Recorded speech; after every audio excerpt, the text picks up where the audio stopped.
zile nyakati ambazo dua inajibiwa, dua inakubalika na Allah subhanahu wa ta'ala, nazo ni nyakati sita. Barakallahu fikum. Wakati wa kwanza ambao tunaelezwa ni athuluthu al-akhir min al-layl, ni thuluthi ya mwisho ya usiku, ule wakati wa daku. Wakati huu ni wakati uliokuwa bora. Mtu akiwa na shida, ukiwa na matatizo na kuna mambo yamekusonga, amka wakati huu, acha usingizi wakati huu, muombe Allah subhanahu wa ta'ala. Wallahi ni wakati ambao dua inajibiwa na Allah subhanahu wa ta'ala, na ni wakati ambao anateremka Allah subhanahu wa ta'ala katika mbingu ya dunia, nuzulun haqiqiyyun, kuteremka ambako ni kwa uhakika, kama alivyosema Mtume sallallahu alaihi wasallam, yanzilu rabbuna tabaraka wa ta'ala ila as-samai dunya kulla layla, anateremka Allah subhanahu wa ta'ala katika mbingu ya dunia kila usiku. Fayaqulu man yad'uni faastajiba lah, ni nani, anasema Allah, ni nani mwenye kuniomba niweze kumjibu? Ni nani mwenye kuniomba mas'ala? Wa man yasaluni fa'utiya lahu, ni nani mwenye kuniomba vitu mbalimbali niweze kumpa? Wa man yastaghfiruni faastaghfira la, ni nani mwenye kuniomba msamaha niweze kumsamehe? Ni yule aliyeamka wakati huu ambao Allah subhanahu wa ta'ala anakuwa anateremka katika mbingu ya dunia. Ni wakati ambao unatakiwa unyenyekee kwa Allah jalla wa ala, umuombe juu ya matatizo yako. Wa inda al-adhan, na wakati wa adhana, wa baina al-adhan wal iqama, na wakati na baina ya adhana na kukimiwa swala.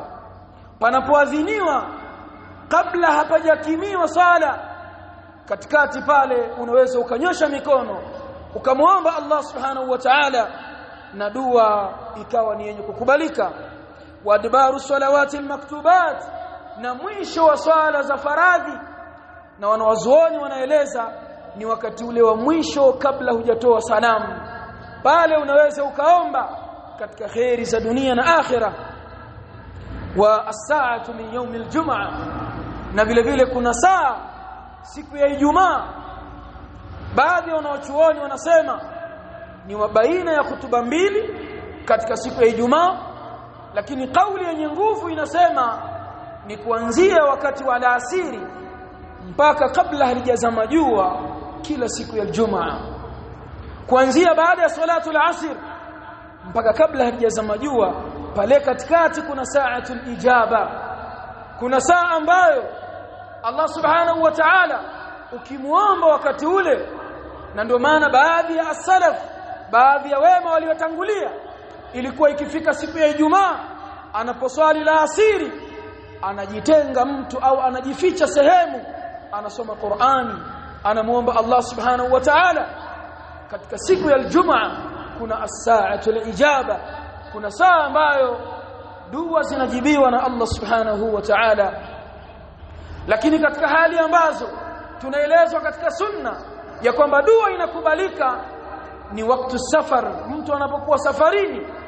Lakini vile vile ni ad-du'aul mazlum, ni dua ya mtu aliyedhulumiwa, laysa bainahu wa baina Allah hijab, dua hii haina baina yake na baina ya Allah pazia lolote. Ndio maana katika mambo ambayo Uislamu unayapiga vita ni mambo ya kudhulumu watu, kwa sababu mtu ukimdhulumu haki yake, ukamdhulumu mali yake, akimnyoshea mikono Allah subhanahu wa ta'ala, lazima likupate jambo ambalo linaweza likakupata ambalo limekadiriwa na Allah subhanahu wa ta'ala.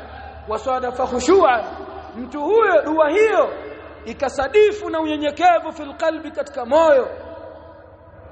Wankisaran baina yadi rabbi, na mtu akanyenyekea akadhalilika mbele ya Allah subhanahu wa ta'ala. Wa dhullatan lahu wa tadarruan wa riqa, na mtu akawa ni dhalili mbele ya Allah subhanahu wa ta'ala, na akawa ni mnyenyekevu. wastaqbala ad-da'i al-qiblata, na akaelekea yule mwenye kuomba dua akaelekea qibla. Wa kana ala tahara, na akawa mtu huyo juu ya tahara, ni mtu mwenye udhu. Wa rafa'a yadayhi ila Allah, na akanyanyua mikono yake kwa Allah subhanahu wa ta'ala. Wa bada bihamdillahi wa thana'i alayhi, na akaanza kumsifia Allah subhanahu wa ta'ala, akaanza kumhimidi Allah na kuanza kumsifia Allah subhanahu wa ta'ala. Kisha akamswalia mtume sallallahu alaihi wasallam, kisha akatanguliza kabla ya kuomba mahitaji yake akatubia kwa Allah subhanahu wa ta'ala, akatubia kwa Allah jalla wa ala, akaomba istighfar, akaomba msamaha kwa Allah subhanahu wa ta'ala.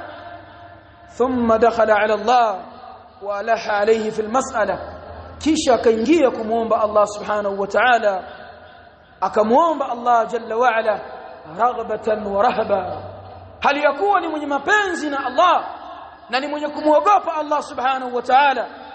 Watawassala ilayhi bi asma'ihi wa sifatihi, na akatawassal kwa majina ya Allah jalla wa ala, kwa majina yake na sifa zake Allah subhanahu wa ta'ala, wa tauhidihi, na kumpekesha Allah subhanahu wa ta'ala. Wa qaddama baina yaday du'aihi sadaqa, na akatanguliza baina ya maombi yake sadaka. Katika vitu ambavyo vinafanya dua iwe na nguvu, iweze kukubaliwa, ni kutoa kwa ajili ya Allah subhanahu wa ta'ala. Fa inna hadha ad-du'a la yakadu yuraddu abadan, hakika dua hii haikurubiwi kurudishwa. Allah subhanahu wa ta'ala anaipokea dua hii. Mfano, mtu akasema katika kuyataja majina ya Allah subhanahu wa ta'ala, kama alivyotaja Imam Ibn Majah katika sunani yake, hadithi kutoka kwa Abdullah ibn Buraida an abihi anna Rasulullah sallallahu alaihi wasallam qala, Mtume sallallahu alaihi wasallam alimsikia mtu mmoja anasema, Allahumma, ewe Allah, inni as'aluka bi anni ashhadu annaka anta Allah la ilaha illa ant, ewe Allah, hakika mimi ninakuomba wewe kwa sababu mimi nashuhudia ya kwamba hakuna apasaye kuabudiwa kwa haki isipokuwa Allah subhanahu wa ta'ala, isipokuwa wewe. Al-ahadus samad, Allah ambaye ni mmoja mwenye kutegemewa na viumbe vyote. Alladhi lam yalid wa lam yulad, ambaye hakuzaa wala hakuzaliwa. Wa lam yakul lahu kufuwan ahad, na Allah hafanani na chochote. Faqala, mtume akasema, laqad sa'ala Allah bismil a'zam, mja huyu amemwomba Allah subhanahu wa ta'ala kwa jina lilokuwa tukufu, jina lilokuwa kubwa, jina la Allah subhanahu wa ta'ala.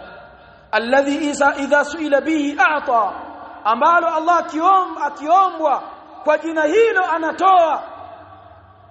Wa idha du'iya bihi ajaba, na Allah akiombwa kupitia jina hilo anajibu yale mtu ambaye amemuomba.